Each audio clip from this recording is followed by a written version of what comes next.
আসসালামু আলাইকুম। আপনারা দেখতেছেন বিডি ফ্যাক্টরি ইঞ্জিনিয়ার চ্যানেল। আমি ফারুক আহমেদ। আজকে আমরা ক্লাব মিটারের মেজারমেন্ট নিয়ে আলোচনা করব।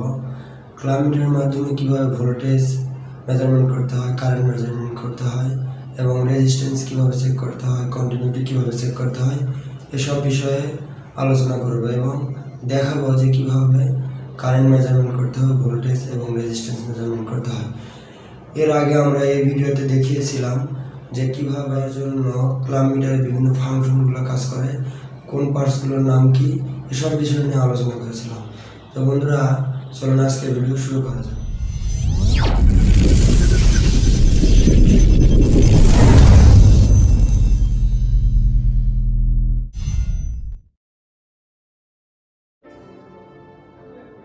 তো বন্ধুরা, দেখতেছেন আমার হাতে এটা ক্লাব মিটার। এটা আজকে আমরা মেজারমেন্ট করব। তো প্রথমে আমাদের কি ফ্লেক্সিবল যে সেন্সরটা আছে, এই সেন্সরটা প্লাগ এভাবে লাগাতে হবে।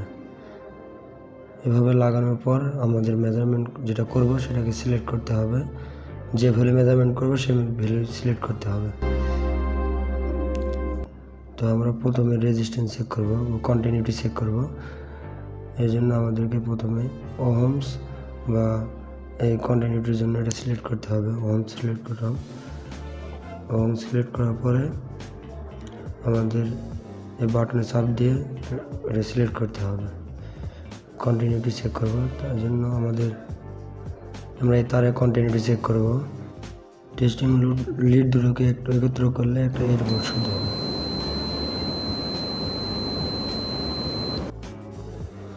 তারপর আমরা কি করবো, টেস্টিং লিডের তারের দুই প্রান্তে আমরা এভাবে চাপিয়ে ধরবো। ধরে লেখালে আমাদের ভ্যালু দেখাবে 1.8 দেখাচ্ছে। তো আমরা এটাকে রেখে ভালো করে পরীক্ষা করব। এই জন্য কী করতে হবে, আমাদের টেস্ট লিডের দুই প্রান্ত, নেগেটিভ এবং পজিটিভ দুই প্রান্ত, তারের দুই প্রান্তে ধরতে হবে। ধরার পরে আমাদের মিটারে ভ্যালু শো করবে 1.8 বা 2.0 দেখাচ্ছে। তো তারটা আমাদের ঠিক আছে তার। এরপর আমরা এই ফিউজটা চেক করবো। যদিও ফিউজটা নষ্ট হয়, তারপর আমরা চেক করে দেখবো ঠিক আছে কিনা।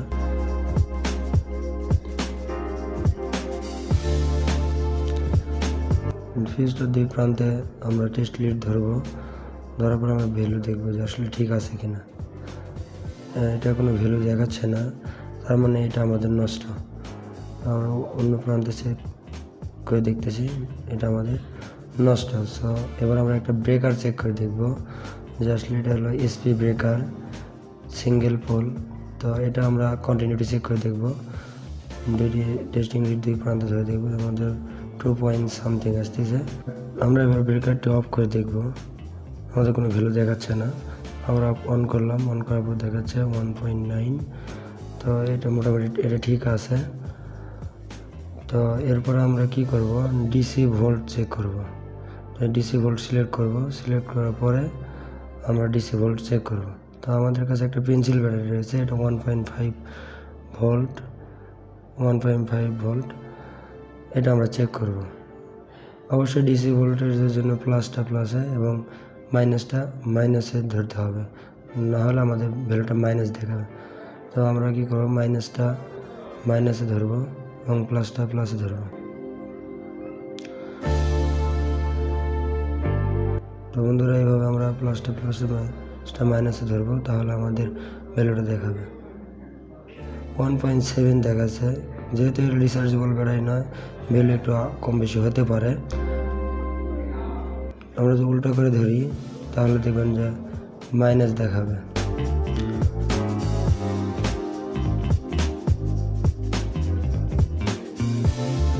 ভ্যালুটা মাইনাস দেখাচ্ছে। তো অবশ্যই আমাদের নেগেটিভ পজিটিভ ঠিক রাখতে হবে ডিসি ভোল্ট মাপার জন্য। মানে ব্যাটারিতে লেখা আছে নেগেটিভ এবং পজিটিভ সাইড লেখা রয়েছে। তো এই ছিল আমাদের এখন আমরা 24 ভোল্টের ব্যাটারি চেক করে দেখবো। এখন আমাদের ডিসি সিলেক্ট করা আছে। যদি আমরা এসি সিলেক্ট করি তাহলে এসি ভোল্ট সিলেক্ট করার জন্য এটা করতে হবে, এসি ভোল্টে দিতে হবে। আর অ্যাম্পিয়ার চেক করলে অ্যাম্পিয়ারে দিতে হবে। তো আপনারা দেখতে পাচ্ছেন ডিসি 24 ভোল্ট ব্যাটারি, এটা জেনারেটর ব্যাটারি। এটা আমরা পরীক্ষা করে দেখবো যে ভোল্টেজ ঠিক আছে কিনা। তো আমাদের নেগেটিভটা এবং পজিটিভটা ধরছি। তারপর দেখা যাচ্ছে 24.23 ভোল্ট। দেখতে পাচ্ছেন 24.2.23 ভোল্ট। এখন আমরা লাইন টু লাইন ভোল্টেজ মাপবো, single phase voltage, single phase. Negative positive দুই প্রান্ত ঢুকাইছি, নিউট্রাল এবং ফেজ 243 ভোল্ট দেখাচ্ছে।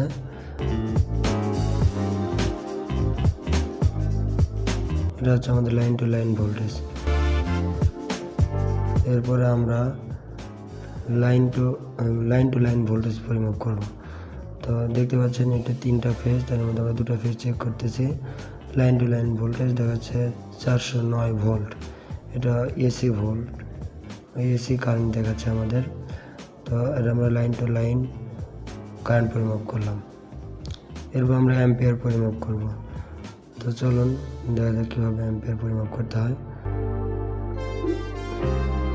অ্যাম্পিয়ার পরিমাপ করার জন্য আমাদের অ্যাম্পিয়ার সিলেক্ট করতে হবে এবং এখানে চাপ দিলে ফ্লেক্সিবল এবং অ্যাম্পিয়ার দেখাবে। তো আমরা ফ্লেক্সিবল মাপবো না, তো আমাদের এভাবে তারটাকে ভিতরে ঢোকানোর পরে আমাদের অ্যাম্পিয়ার দেখতে হবে। এই তারে কোনো লোড নিচ্ছে না, আপাতত এই তারে দেখি, এই তারে 33 অ্যাম্পিয়ার নিচ্ছে, 33 পয়েন্ট সামথিং অ্যাম্পিয়ার নিচ্ছে। তো আরেকটাতে দেখবো, এটাতে দেখি, এটাতে দেখা যাচ্ছে যে 45 বা 44 অ্যাম্পিয়ার নিচ্ছে কারেন্ট।